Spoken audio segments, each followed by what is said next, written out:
Hello there, I'm Dave from Dyno Bike. Got a Ninja 650 here, which we are going to fit a YSS shock into. I'm just going to show you the process behind fitting it. It is pretty straightforward, except for the fact that there's a lot of fairings that have to be removed on this one, unfortunately, and that's so that we can actually get the tank off. So I'm not going to go into all the finer details of removing the fairings. If you just refer to the manual, you'll be able to figure it out from there. It is pretty straightforward, it's just a little bit fiddly. Anyway, so I'll go ahead now. We're at the point where I'm going to take the tank off. So I'll show you how to take the tank off, disconnect the fuel line, and then pull the shock out, put the new one in it. Alright, so before we can lift the tank off, we need to disconnect some hoses. There's one there, it's just a breather hose. Pull that one out. There's also one underneath, which we'll get to in a minute, but we can't get it, that one, yet, because we've got a wiring harness coming from the tank down here to a plug that's just stopping us from lifting the tank. So it's just here. In fact, mine's disconnected. I'll just reconnect it. It's this little baby here. It connects in there. I'll zoom in on that in a second so you can see it. We just want to disconnect that, pull that off, and then we can lift the tank up, get underneath it, and disconnect the rest of the stuff. Alright, so it's this one here, which is just behind this big heavy cable there. There's a little release tag on the inside there. Get in there with a screwdriver if you have to. Get in there with one of these and just release the clip and pull that one out. So that's out. Right, so we've got that disconnected. I'm just going to feed it up through here and put it over there so I can see it. I've disconnected this hose that goes on the back of the tank.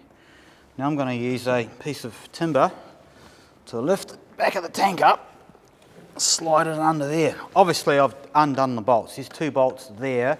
There's also 2 bolts over at the front. It's pretty self-explanatory. Once you've got the fairings off, you can see that there. So there's a hose that goes up into here, which I've already disconnected. Normally there'd be a hose there.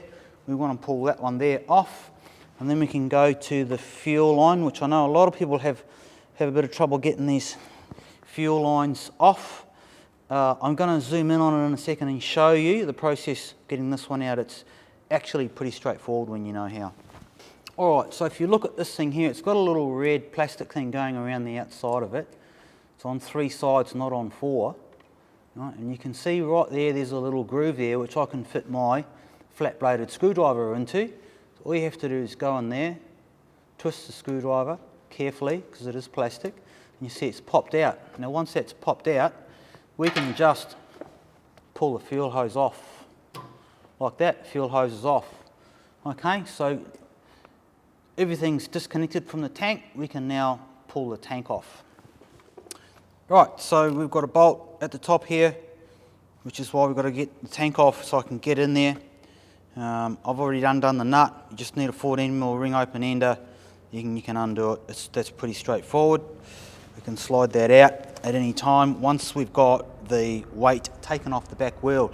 Please don't go pulling that out without supporting the bike, because the whole thing will just collapse if you do that. So it's this one here. I'm just going to loosen the wobble the swing arm around a little bit, and that will come out. So that one's out.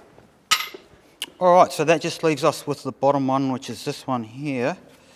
I can just slide that bolt out through there, and it's pretty straightforward. Just pull our stock shock out through there. That one's out. Now I'm putting the YSS one in. There's nothing to adjust or measure or do here. You might want to measure your centre to centre, as in centre to centre on the shock, just to make sure that it is the same height. You can also adjust the ride height there, so there's a little thread and a locking nut there. So if you want to lengthen it to raise the bike up, you can do so with this shock. So I'm going to put this one down and through here now. That into there. And it should just go straight into there. It's firm, but we don't want to be forcing it in there. You've got to force it, or you've got to use a hammer on it. Stop, there's something wrong. It's not that kind of fitting procedure. that one in there. Now I'll just slide that down in there, get that ready for the top one. And with my scissor lift, so I don't have to strain, I'll just carefully lower it down so that hole's lining up.